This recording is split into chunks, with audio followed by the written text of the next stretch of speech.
Olá pessoal, boa tarde, espero que estejam bem.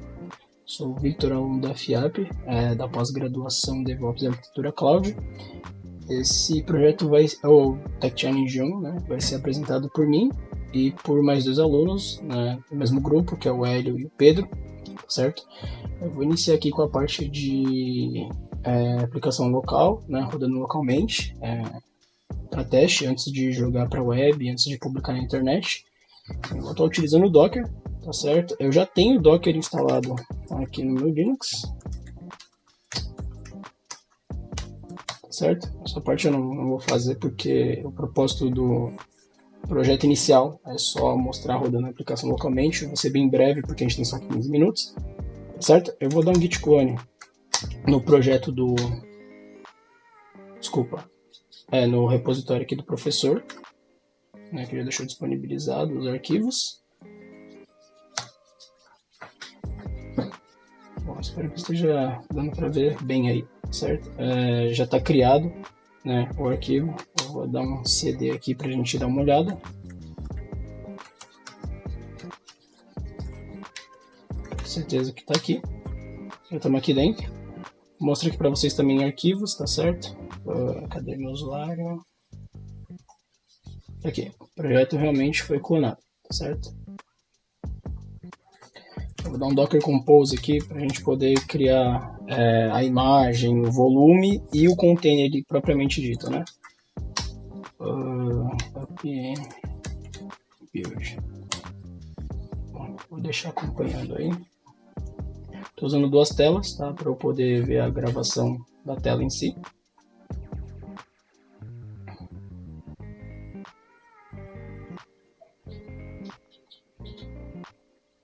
Certo, eu vou fazer o seguinte, não vou fechar essa tela, vou criar um segundo terminal aqui, tá? Só pra gente dar uma olhadinha. Okay. Acho que era PS, né? Perfeito, então a gente tem aqui o nosso banco de dados em Postgres, né? Que é o que o Scope pede. E temos aqui a própria aplicação em Python Turbo Master. Tá certo?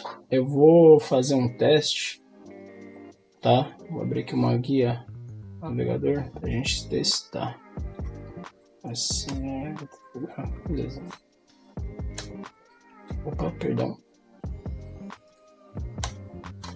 Beleza? A aplicação tá rodando localmente, não tá no ar ainda, mas tá feito. Então a gente rodou aqui em Docker localmente no Linux, certo? Criou a imagem, o volume, as imagens e o container propriamente dito, certo? Tá tudo certinho aqui.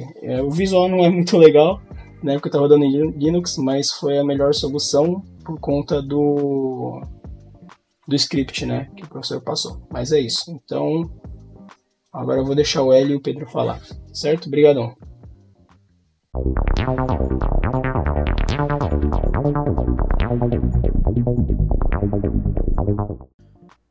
Olá pessoal, eu sou o Hélio e eu vou apresentar a arquitetura que desenhamos e implementamos na AWS para hospedar o Turbo Master.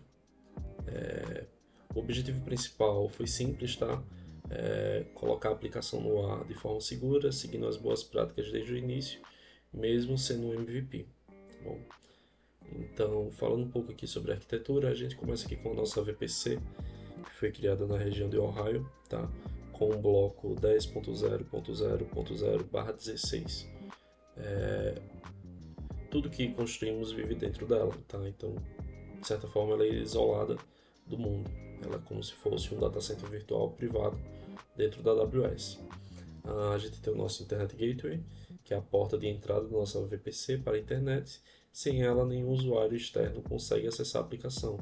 Ela roteia o tráfego público até a nossa subrede pública, certo? Temos aqui então nossa subrede pública, onde a aplicação vive na subrede 10.0.3.0/24. Temos a instância EC2 rodando a aplicação Python do Turbo Master. Ela é pública porque precisa receber requisições de clientes via HTTP na porta 5000. E temos então o Security Group da EC2 funcionando como um firewall, certo? Então ela libera HTTP e HTTPS para qualquer pessoa acessar via API. Então ela é o traffic, tá?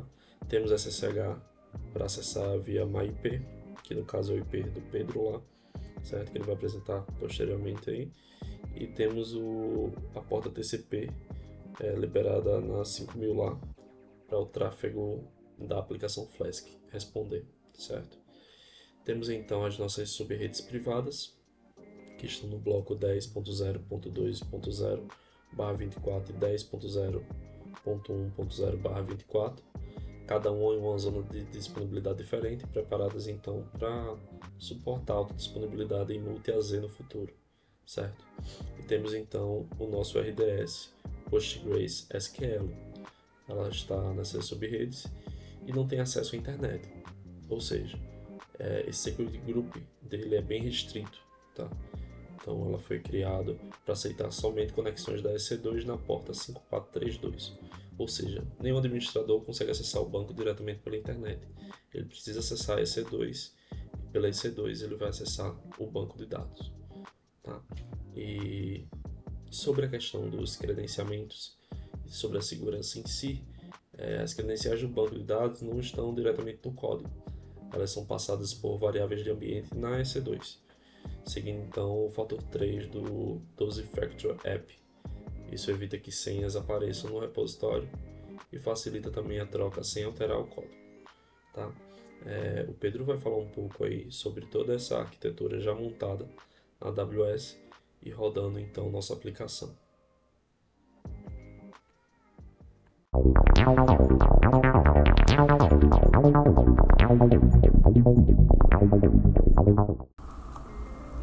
Olá, boa noite, eu sou o Pedro e eu vou apresentar a parte da AWS.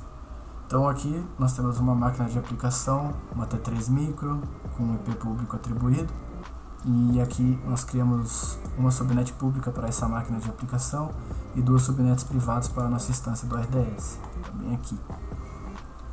Na parte de Security Group, nós temos o SG do RDS, que ele está apenas liberado para a porta 5432 e apenas para a própria máquina do EC2. E aqui dentro da máquina do EC2 ele está liberado a porta 80, a porta 5000, a porta 443 e a porta 22 apenas para o meu IP. Então aqui vou conectar na máquina, tem uma chave privada aqui.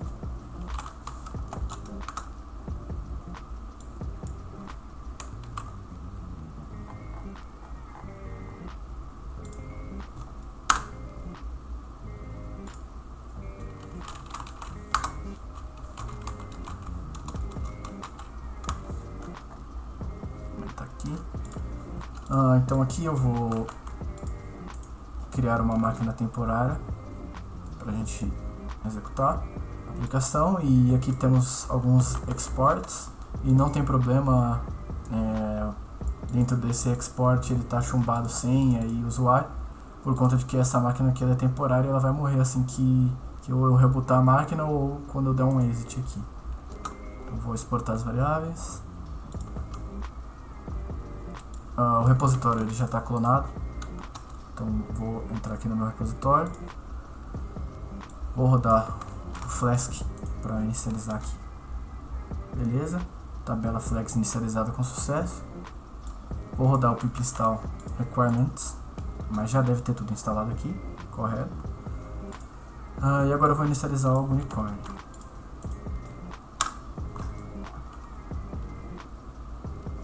Beleza. Agora vamos testar para ver se está tudo certinho.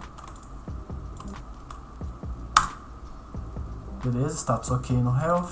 Se eu trocar tabela flex, está aqui aparecendo também. E adicionalmente a gente pode vir aqui no Postman e eu já estou com um comandinho copiado aqui para a gente adicionar mais uma linha no banco. Beleza, criado. Deixa eu dar um refresh e está aqui. Que eu acabei de adicionar. E acredito que seja isso. Muito obrigado.